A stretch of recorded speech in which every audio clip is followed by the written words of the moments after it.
Hello YouTubes. Today we are seeing a new container chassis we built for China Rizhao terminal. And as usual, here we can see the air connector, which is different than the hand glide. This is a fast speed connector. You can easily remove it. It's usually made for hydraulic system. And now we are using this because it's easier to operate than the hand glide one. Here is the electricity connector socket. It is a 7N, and this is a plate.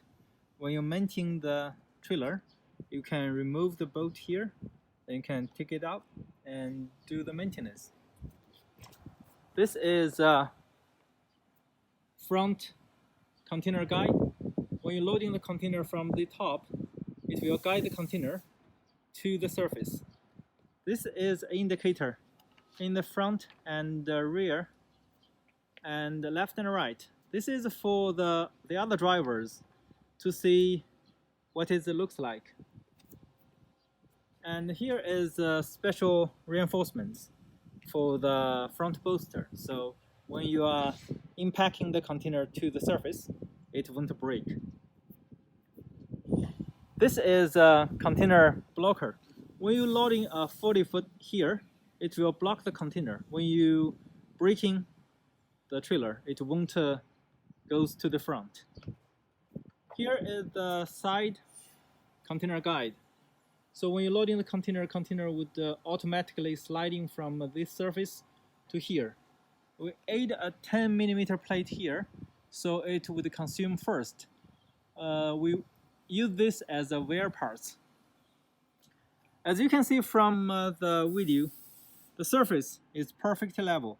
So when you're loading the container on top, it won't do the left and the right shaking.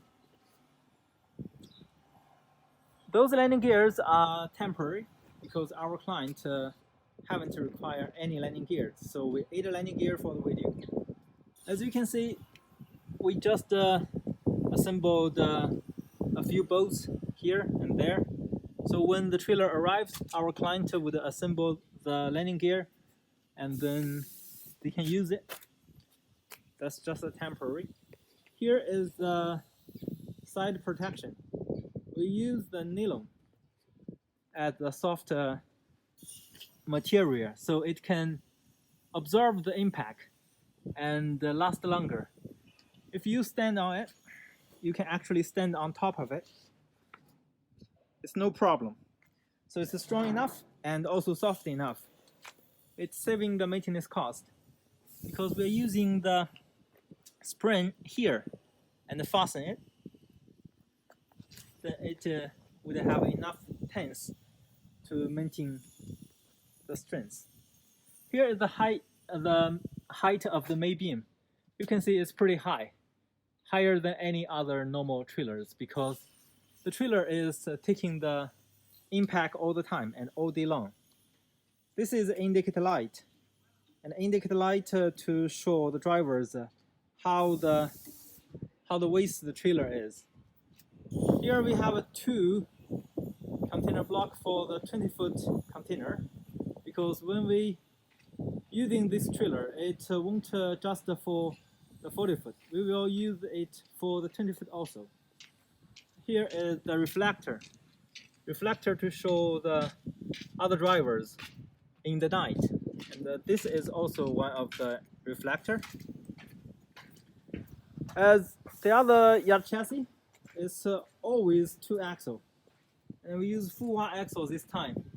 The tire and the rim is also temporary because our client will install their tire and rim when it goes back. Here is another one. We haven't finished the assembly yet. This is our China domestic market brand. Here you can see another indicator and the light here. The rear guide, the rear block is very short because we want to open the container door during the customer requires to open the container door to do the inspection. So the block could make sure the container stays inside the chassis, but it can also open the container door when you load the container on top of it. Here we can see from the rear. And this is a license light and the license plate board. And this is the buzzer. When you reverse the trailer, it will show the noise to the other who is not driving this trailer.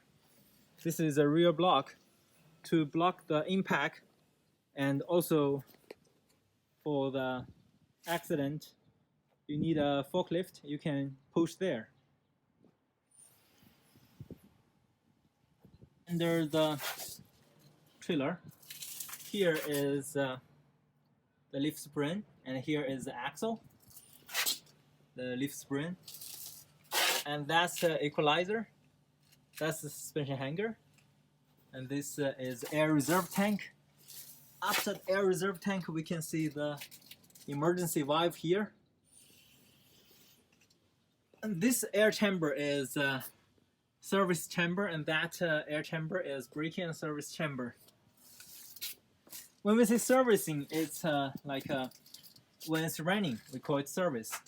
When we say braking, we see the trailer is stopping. So when the trailer stops, we can use this type of double air chamber to brake it. But during the working, both of them, the single one and the double one, can both do the brake on the axle. Okay, let's get to the top of the trailer. Now we are on top of the trailer. As you can see, the reflector is all around the trailer itself. That's not for the drivers on the ground. That's for the drivers on the kick frame, on the top of the terminal. So when they operate it, it could be easily seen. We can see it from here. So that's how it looks on the top, and that's the container stopper. If you push it, it's pretty heavy. So when the container loading on top of it, it will be pushed to the bottom. In the front, we put a plate to cover the kingpin area, because most of the time the driver would throw the garbage to those area. It is very hard to clean, and it would case the rust, short the service life of the trailer. So we made a V-shape. We made a V-shape plate like this, so it won't make the bolt being locked. So you can easily disassemble those bolts, and then we cover it.